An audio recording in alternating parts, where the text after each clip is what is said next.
diskutavom giliai šito klausimu ir norėčiau tik tai vieną persakyti dalyką.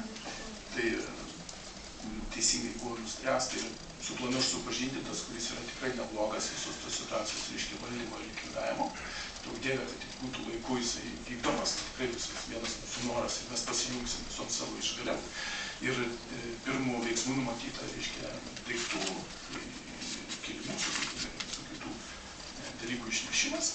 Ir išgirdau iš mūsų bendruomenės narių, konkrečiai dirbusių tose patalpose, nuogąstavimą, kad baldai numatyta perkelinė, jos tenais trumpinant, koreguoja, sakysim, nuogąstavimą, kad medis ir įsikėlimas vyksytų prie ten gali, sakytis, likutinis būt. Mes matom, kad jūs, aišku, tam kirsit, tam bandymus darysit, bet būtų prašymas, gal tiesiog, ar būtų galimybė surasti galbūt naujiems klausimams, kurių tikrai ne per daug reikia, tuo labiau, kad naujas pastatas pasistatys, tai būtų tvarkingai pergyventi per metus. Noriu išsakyti tų žmonių, kurie išsakė tas mintis ir nuogąstavimus. Kalbam, ar būtų, ar neverta, rizikuoti, sakykim, ar ten pusė įsikėlė, ne? Gal geriau net nerizikuoti. Ačiū.